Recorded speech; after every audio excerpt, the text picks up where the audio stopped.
अस्सलाम वालेकुम students, welcome to the class. आज हम लोगों ने चैप्टर 7 को स्टार्ट करना है जो कि थ्योरी ऑफ प्रोडक्शन के लिए है। इकोनॉमिक्स में बहुत ही इम्पॉर्टेंट कॉन्सेप्ट है नज़रिया पैदाइश का, क्योंकि जब किसी भी इकोनॉमी को हमने स्टडी करना होता है तो उसकी थ्योरी ऑफ प्रोडक्शन या पैदाइश दौलत की किस तरह से वो इनकम को जनरेट करते हैं, इसको स्टडी करना बहुत ही अहमियत रखता है। आम तौर पर किसी भी चीज़ की मौजूदगी को हम उसकी पैदाइश से या प्रोडक्शन से ही ताबीर देते हैं। जब तक कोई चीज़ हमें बज़ाहिर नज़र नहीं आती हम उसको प्रोडक्शन तसव्वुर नहीं करते या उसकी जो वजूद है या उसकी एग्जिस्टेंस को हम लोग तस्लीम नहीं करते। लेकिन जब इकोनॉमिक्स में आप पैदाइश दौलत का तसव्वुर स्टडी करते हैं तो ये तख्लीक से हम मायनी नहीं है, क्योंकि अल्लाह के सिवा तो ज़ाहिर बात है हम सबका अक़ीदा भी है कि किसी भी चीज़ को कोई भी शख्स या कोई कुदरत की ताकत जो है वो तख्लीक नहीं कर सकती। इंसान जो है सिर्फ अल्लाह ताला की अता करदा अशिया से हमेशा फ़ायदा उठाने की कोशिश करता है। इसलिए जो इकोनॉमिस्ट हैं इनके नज़दीक फ़ायदा को ही पैदाइश दौलत का नाम दिया जाता है। यानी जितना भी हम किसी चीज़ से भरपूर तरीके से फ़ायदा उठा लेंगे उसको हम पैदाइश दौलत कहेंगे इन टर्म्स ऑफ इकोनॉमिक्स। लेकिन जदीद माशियतदानों के नज़दीक जब तक किसी शय का फ़ायदा होने के साथ साथ उस चीज़ की वैल्यू ना बन जाए उसको हम प्रोडक्शन ऑफ वेल्थ या पैदाइश दौलत नहीं कह सकते। इसकी मिसाल बड़ी खूबसूरत आपकी बुक में दी है कि जब भी आप अपनी सेटिस्फैक्शन के लिए गाड़ी चलाते हैं तो उसका आपको फ़ायदा मिलता है, लेकिन उस सेटिस्फैक्शन से आप इनकम को जनरेट नहीं कर सकते, क्योंकि पैदाइश दौलत की जो कॉन्सेप्ट है उसका जो कोर है या उसका एब्स्ट्रैक्ट जो है किसी भी चीज़ की वैल्यू से है। जब तक आप अपनी किसी भी चीज़ को इस्तेमाल में लाते हुए पैसे नहीं कमाते उसकी सेटिस्फैक्शन तो आपको मिलती है, लेकिन वो पैदाइश दौलत या इकोनॉमिकल वैल्यू उसकी ज़ीरो होगी। इसलिए जैसे ही आप अपनी गाड़ी को बतौर टैक्सी अगर चलाना शुरू करते हैं तो उसके फ़ायदे में साथ साथ उसकी वैल्यू को भी एक इंक्रीमेंट मिलता है, जिससे वो अब यूज़फुल है और इकोनॉमिक्स की टर्म्स में वो पैदाइश दौलत के काबिल है। अगर हमने इसके डेफिनेशन की टर्म में पढ़ना है तो आप इसको अपनी बुक में इस तरह से देख सकते हैं कि production therefore should be defined not only the creation of utility but also the creation of value। यानी जो अभी हमने ऊपर स्टडी किया कि पैदाइश दौलत में किसी शय के फ़ायदे के साथ साथ उसमें वैल्यू या कदर का पैदा होना बहुत ही अहम है। जब तक कोई चीज़ आपको दौलत कमाने के लिए हेल्पफुल नहीं होती वो कभी भी इकोनॉमिक्स की टर्म्स में पैदाइश दौलत नहीं कहलाती। इल्मे माशियात या इकोनॉमिक्स में पैदाइश दौलत से मुराद तमाम वो अशिया और ख़िदमात हैं जो किसी भी पहली बात के इंसान की ख्वाहिश को पूरा करने के काबिल हों, जिसमें कामयाबी और इंतकाल पजीरी की खुसूसियात भी हों और इनकी बिना पर हम बाज़ार में कीमत भी कमा सकें। मिसाल के तौर पर फर्नीचर जो है वो सेटिस्फैक्शन के लिए भी काम आता है, लेकिन साथ ही इसको सेल आउट करके अगर इससे पैसे कमाए जा सकते हैं तो ये पैदाइश दौलत का एक फ़ीचर होगा।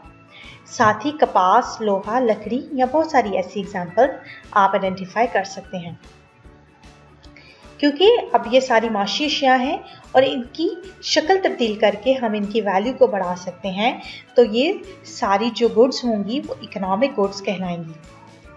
मिसाल के तौर पर लकड़ी को इस्तेमाल करते हुए हम फर्नीचर बना सकते हैं, जिससे के ज़्यादा सेल आउट करके ज़्यादा नफ़ा कमाया जा सकता है। कपास को इस्तेमाल करते हुए कपड़े बनाए जा सकते हैं जिनको सेल करके नफ़ा कमाया जा सकता है। तो this is also an economic good. लोहे से गाड़ियाँ वगैरह या बहुत सारी ऐसी अशिया को बनाया जा सकता है तो जो लोहा है that is also an economic good.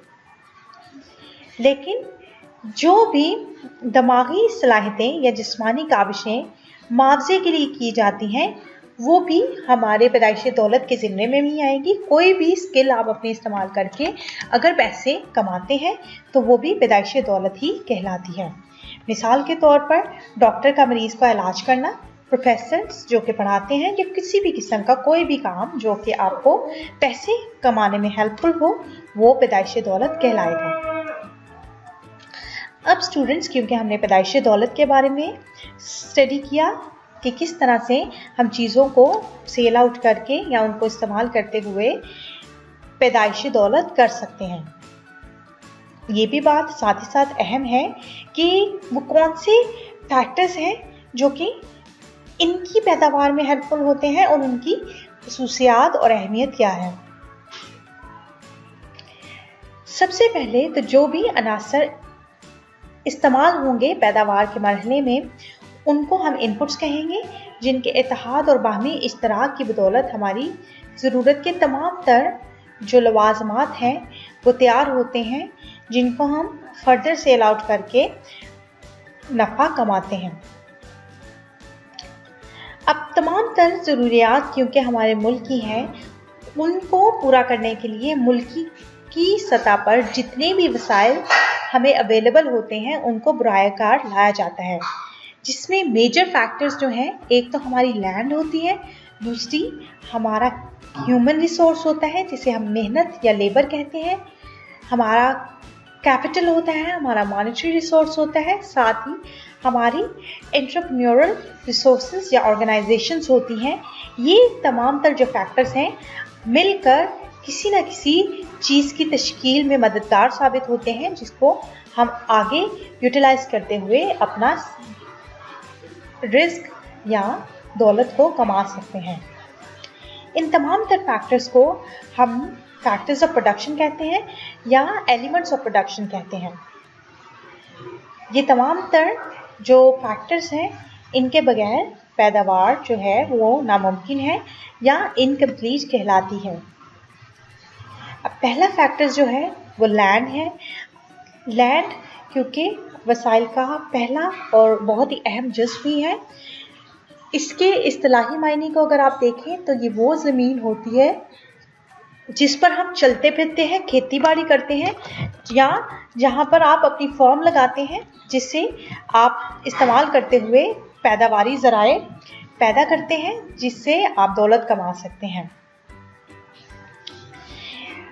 गोया इकोनॉमिक्स में अगर आप इसके कॉन्सेप्ट को देखेंगे तो ये थोड़ा ब्राउडर टर्म में आप लोगों ने देखना है, जिसमें बारिश, दरिया, पहाड़ या कोई भी ऐसी चीज़ जो कुदरती तौर पर बगैर किसी मुआवजे के आप इस्तेमाल में ला सकते हैं तो वो लैंड का ही हिस्सा कहलाती है। जो भी अशिया ज़मीनी तौर पर या कुदरती तौर पर हम इस्तेमाल में लाएंगे उनको हम लैंड के ज़िम्मे में लाएंगे या लैंड का इनपुट ही वो कहलाएंगे। एल्बर्ट मार्शल ने इसको डिफाइन करने के लिए कुछ इस तरह से लिखा कि ये वो तमाम तर ज़ाहरी और मख्फी जो कि हमें नज़र आते हैं या जो वो हमें नज़र नहीं आते, वो तमाम तर ख़जाने और क़ुव्वतें लैंड कहलाती हैं, जिनको कुदरत ने इंसान के फलाह के लिए ज़मीन, पानी, हवा और रोशनी के अलावा हरारत की शक्ल में मुफ्त अता किया है, यानी इसके लिए अब हमें कोई पेमेंट नहीं करनी पड़ती। अल-अर्ज़ ज़मीन की पैदावारी वसाइल, क्योंकि देखिए सबसे पहले जो लैंड है वो पहला और लाजमी जुज़्व है। अगर आपके पास लैंड या ज़मीन की सहूलत अवेलेबल नहीं होगी तो कोई भी फैक्ट्री या कोई भी इनपुट लगाया नहीं जा सकता। इसके बगैर कोई भी कारोबारी अमल शुरू नहीं हो सकता और ना ही हम कुदरती वसाइल से फ़ायदा उठा सकते हैं। जो ज़मीन की खसूसियात हैं उनमें पहला जो कैरेक्टरिस्टिक्स है वो कुदरत का ये मुफ्त अतिया है, फ्री ऑफ कॉस्ट हमें मिलती है, अल्लाह ताला की तरफ से अता की गई है और हमें इसके लिए ना तो कोई जदोजहद करना पड़ती है और ना ही किसी किस्म की कोई पेमेंट करनी पड़ती है। ना ही हम अब इसको बना सकते हैं और ना ही हम इसको फना कर सकते हैं, लेकिन हम इसको अपनी मेहनत और कोशिश से अपने फ़ायदे के लिए बेहतर अंदाज में इस्तेमाल कर सकते हैं। मिसाल के तौर पर अगर काश्तकार के लिए उसका जो खेत है या जो उसकी ज़मीन है बंजर हो, तो वो उसको मुख्तलिफ ज़राए को इस्तेमाल करते हुए ज़रखेज़ बना सकता है। जैसे इमारती लकड़ी से हम फर्नीचर बना सकते हैं, ज़मीन के अंदर से हम कीमती मादनियात को भी निकाल सकते हैं। साथ ही हमारी जो महदूद रसद है, लिमिटेड सप्लाई है लैंड की, इसको भी याद रखना ज़रूरी है कि जो हमारी लैंड है मुतय्यन है, फिक्स्ड है, इसमें हम इजाफा या तब्दीली नहीं ला सकते, या कभी कोई भी मशीन अभी तक ऐसी जदीद ईजाद नहीं हुई है जो कि समुंदर में बहुत बड़े एरिया पर ज़मीन को तख्लीक कर सके। इसलिए इसकी सप्लाई हमारे लिए हमेशा लिमिटेड ही रहती है।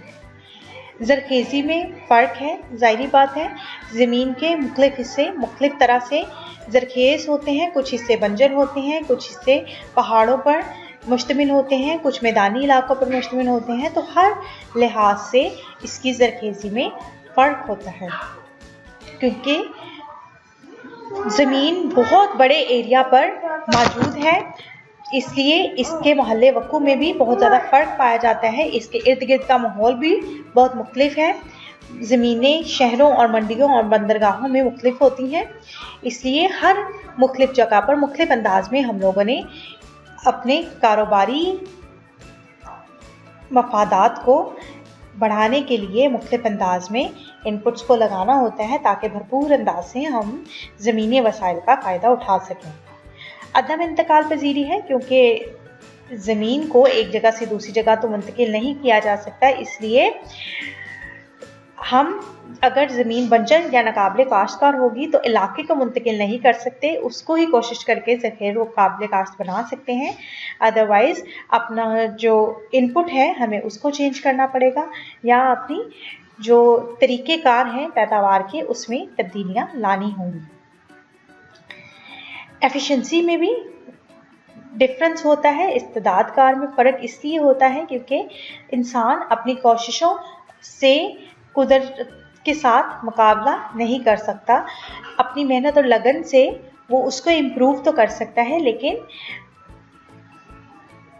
जो कुदरती तौर पर ज़मीन की काबिलियत होती है ज़रखेज़ी के अंदाज में या माहौलियाती अंदाज में या जोग्राफियाई अंदाज में वो मुख्तलिफ होती हैं। इनको हम यूनिफॉर्म करार नहीं दे सकते, लेकिन जदीद टेक्नोलॉजी और फ़नी मालूमात की वजह से हम अपनी पैदावार को कई गुना मज़ीद बढ़ा सकते हैं।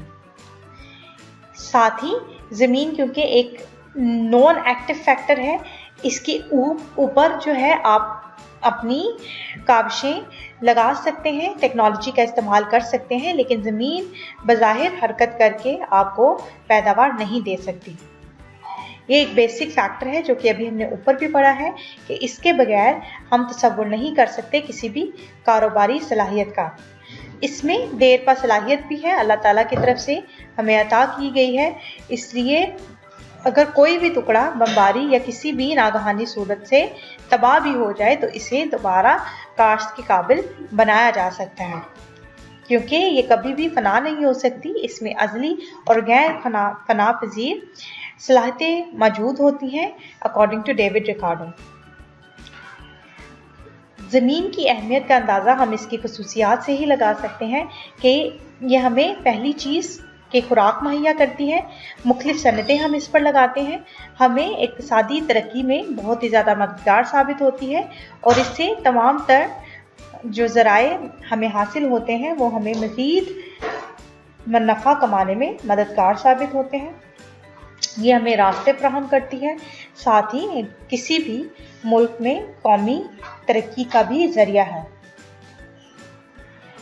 आज हम अपने लेक्चर को यहीं पर वाइंड अप करते हैं। कल हम ज़मीन की जो इस्तेदाद का है, एफिशिएंसी ऑफ लैंड को स्टडी करेंगे, और फैक्टर्स कौन कौन से हैं जो इसकी एफिशिएंसी को इम्प्रूव करती हैं उनको स्टडी करेंगे। तो आज हम अपने लेक्चर को यहीं पर। आई होप स्टूडेंट्स आपको आज का लेक्चर अच्छा लगा होगा। और आपको समझ भी आई होगी। अगर आपके किसी भी किस्म के कोई सवालात हैं या आपको लेक्चर में कोई कन्फ्यूजन है तो कमेंट बॉक्स में अपने क्वेश्चन ज़रूर लिखिएगा ताकि मैं उनको आंसर कर सकूं। साथ ही साथ आप डिस्क्रिप्शन को भी ज़रूर देखिएगा क्योंकि उसमें बहुत सारे यूज़फुल लेक्चर्स के लिंक मैंने शेयर किए हुए हैं ताकि आप उन लेक्चर्स को भी विज़िट करें और मज़ीद सीख सकें। अल्लाह हाफ़िज़।